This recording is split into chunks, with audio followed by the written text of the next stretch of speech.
혹시 여러분 서울대공원의 즐길 거리 중 하나인 리프트 운영이 올해가 마지막인 거 알고 계셨나요? 안녕하세요. 일정 짜주는 여행, 일자여행입니다.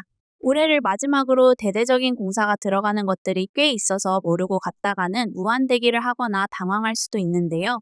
오늘은 체력이 약한 부모님이나 어린아이들과 함께 가도 전혀 무리가 없는 풀코스 꿀팁도 전해드릴 예정이니 끝까지 시청해주세요.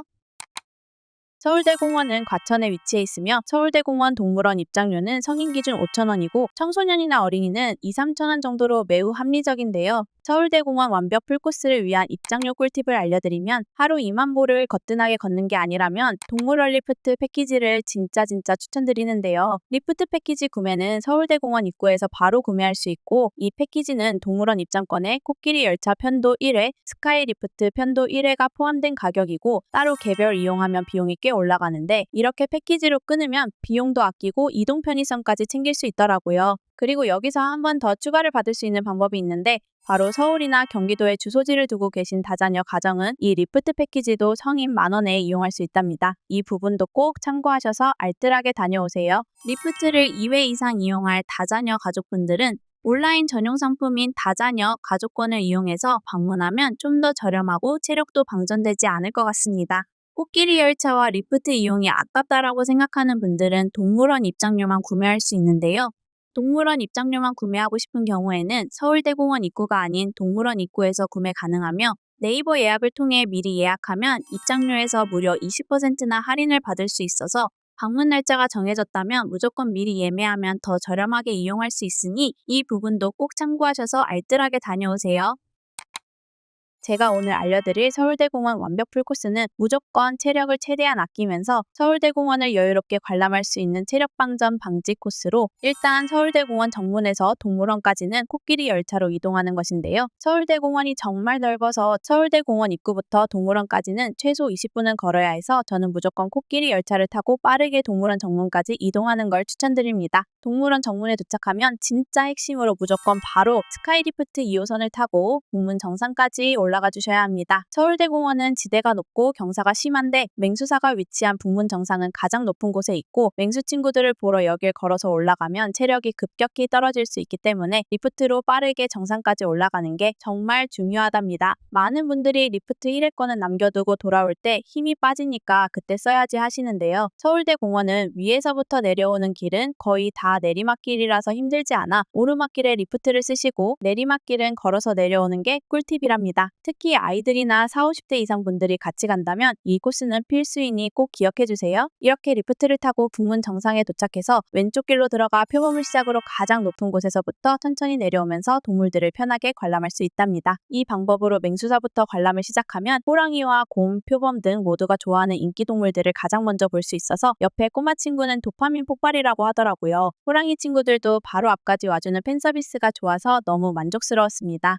이 내리막 코스를 따라 북문 코스대로 쭉 둘러보면 자연스럽고 편하게 서울대공원의 주요 동물을 빠짐없이 만나볼 수 있답니다. 공작새장도 다시 운영을 시작했고 해양관도 야외에 오픈되어 있어서 어린이 대공원과 달리 맨눈으로 즐길 수 있으니 이 구간도 꼭 즐겨주세요.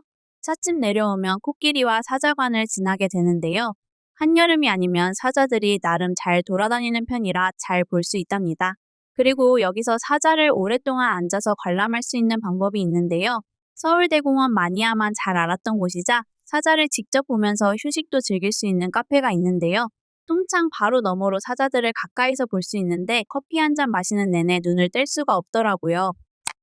서울대공원을 효율적으로 다니려면 반드시 이용하게 되는 이동수단은 세 가지로 아까 추천 코스에서 살짝 말씀드렸지만 이동 구간과 요금까지 자세히 알려드리자면 먼저 서울대공원의 대표적인 이동수단인 코끼리 열차는 입구에서 동물원 정문까지 가장 빠르고 편하게 이동할 수 있고 편도 성인 2,000원이어서 부담도 크지 않고 배차 간격이 5분으로 짧아 오래 기다리지 않아서 웬만하면 이 코끼리 열차 이동은 추천드립니다. 스카이리프트는 전망이 탁 트여서 서울대공원의 전경을 제대로 제대로 즐기기에 가장 좋은 이동수단으로 벚꽃 필 때나 단풍이 질 때에는 이만한 명소도 없겠더라고요. 성인 기준편도 9,000원으로 가격이 좀 비싸긴 하지만 꽤 오래 타는 편이고 오르막 코스를 보면 와 이건 돈이 안 아깝다 느꼈습니다. 하지만 가격이 비싼 편이라 가족 단위로 이용하면 꽤 큰 지출이 될 수 있다는 게 현실적인 단점이라 만약 예산을 아끼고 싶다면 리프트를 타지 않고 동물원에서 보고 싶은 동물만 딱 보고 동물원 정문에서 서울대공원 입구까지는 다시 코끼리 열차를 타고 가는 걸 추천드리겠습니다. 마지막으로 소개해드릴 이동수단은 동물원 내부를 순항하는 무료 버스인데요. 일단 무료라는 점이 가장 큰 장점이고 동물원 내 주요 스팟들을 편리하게 이동할 수 있지만 다만 배차 간격이 30분이라 시간이 잘 맞지 않으면 꽤 오래 기다려야 한다는 단점이 있습니다. 특히 점심시간 12시 30분에는 운행을 하지 않고 성수기 주말과 공휴일에는 안전 문제로 운행하지 않으니 주말 공휴일 방문객들은 사용이 어려운 거 기억해 주시고 하염없이 기다리지 않으셨으면 합니다. 이렇게 내부 이동수단 3가지를 잘 활용하면 가장 저렴한 비용으로 가장 편안한 하루를 보낼 수 있으니까 꼭 기억해 두세요.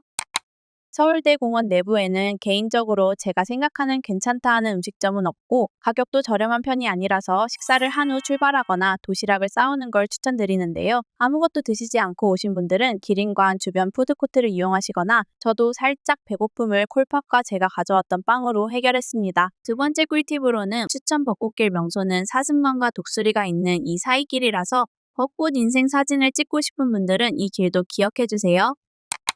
그리고 현실적인 서울대공원 주차 팁도 정확히 알려드리면 서울대공원은 주차장이 매우 넓지만 주말과 공휴일엔 오전 11시 이후와 점심시간 직후에는 많이 혼잡하니 되도록 이 시간대는 피해주셔야 합니다. 진짜 벚꽃이 절정인 기간에는 주차하는 데만 1시간이 걸릴 수 있어서 대중교통 이용이나 먼 주차장 이용을 추천드리며 주차요금은 하루종일 기준 소형차는 5,000원에 가격이 비싸지 않아 하루종일 여유롭게 이용할 수 있습니다. 대공원역에서도 오면 어렵지 않아서 지하철로 오기도 정말 좋은 곳이라 따뜻한 봄에 한 번쯤 꼭 오셨으면 합니다. 자, 여기서부터는 올해 방문하시는 분들이 반드시 체크해야 할 내용인데요.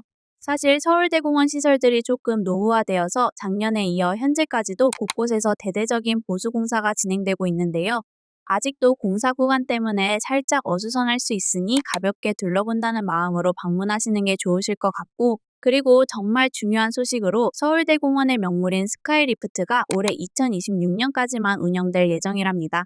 내년부터는 최신식 곤돌라로 변경된다고 하는데 편리하긴 하겠지만 지금처럼 발 아래로 자연을 그대로 느끼며 타는 아날로그 감성은 이제 마지막인 셈인 거라 올해 봄과 가을 시즌에 꼭 이 리프트를 즐기셨으면 합니다. 마지막 과소비 방지 꿀팁으로 서울대공원에서 동물원을 즐긴 뒤 서울대공원 입구에 있는 원더파크까지 들르는 분들이 정말 많더라고요. 그런데 솔직히 저는 이걸 크게 추천하지 않는데 왜냐면 생각보다 입장료가 꽤 비싸더라고요. 이 가격이면 차라리 몇천 원 정도만 더 추가해서 오전에 서울대공원 가볍게 즐기고 서울랜드 오후권으로 즐기는 게 훨씬 알찰 것 같습니다. 서울랜드 오후 입장권을 이용하면 하루 안에 서울대공원과 서울랜드까지 모두 경험할 수 있긴 하지만 이렇게 하루 종일 다니다 보면 저는 한의원에서 침 맞고 누워있을 것 같아 고민하지 않고 패스하는 방법이라 체력 왕분들께만 추천드립니다. 서울대공원에 와서 배보다 배꼽이 커질 수 있으니 서울대공원 입구 원더파크는 갑자기 비가 오거나 왔는데 날이 진짜 안 좋다 할 때만 방문하는 걸 추천드릴게요. 큰 소비 없이 좀 더 알차게 보내고 싶은 분들이나 만약 동물원에서 예상보다 시간이 빨리 끝났다면 동물원 안쪽에 있는 식물원을 가볍게 둘러보면서 하루를 마무리하는 것도 좋고 여유롭게 마무리할 수 있어 개인적으로 이쪽을 더 추천합니다. 서울대공원을 실제로 방문하면서 느낀 장점은 뭐니 해도 저렴한 입장료랍니다. 요즘 서울 근처에 하루 10,000원 이하로 즐길 수 있는 장소는 정말 드문데 서울대공원은 기본 입장료가 5,000원 정도라 부담 없이 찾기 좋고 여전히 수도권에서 봄에는 특히 제일 큰 사랑을 받는 곳이 아닐까 싶은데요. 현실적인 아쉬움도 분명히 있었는데요. 입장료가 저렴한 대신 이동할 때 이용하는 이동수단 요금이 꽤 비싼 편이고 저는 촬영까지 하느라 좀 더 많이 돌아다녀서 체력이 바닥나서 다시 코끼리 열차 편도를 또 끊어서 돌아왔답니다. 저뿐만 아니라 많은 분들이 돌아올 때도 코끼리 열차를 이용하시더라고요. 날이 더워지는 시기가 오기 시작하면 동물원 정문에서 입구까지 코끼리 열차 탑승도 필수가 되지 않을까 생각이 들었고 살짝 아쉬운 부분이 있었습니다. 서울대공원에서 하루를 보내다 보니까 작년에 오고 올해 또 오는 같은 공간일지라도 이곳을 방문하는 마음가짐과 이곳에서 느끼는 그날의 감정은 정말 많이 다르더라고요. 많은 분들께서도 동물을 보면 걱정은 이 순간만이라도 사라지고 마음이 어린아이로 돌아가는 것 같아 어른분들은 특히 서울대공원에 와서 걱정 근심을 잠시나마 훌훌 털어버리고 평화로운 휴식의 시간을 가져보셨으면 합니다. 오늘 이렇게 큰 어려움 없이 서울대공원 풀코스로 즐기는 방법에 대해 알려드렸는데 도움이 되셨을까요? 오늘 영상이 유익하셨다면 좋아요와 구독 부탁드리고 여러분들의 추천 장소나 의견이 있으면 자유롭게 댓글로 작성해주세요. 오늘도 즐거운 여행 준비되세요. 안녕.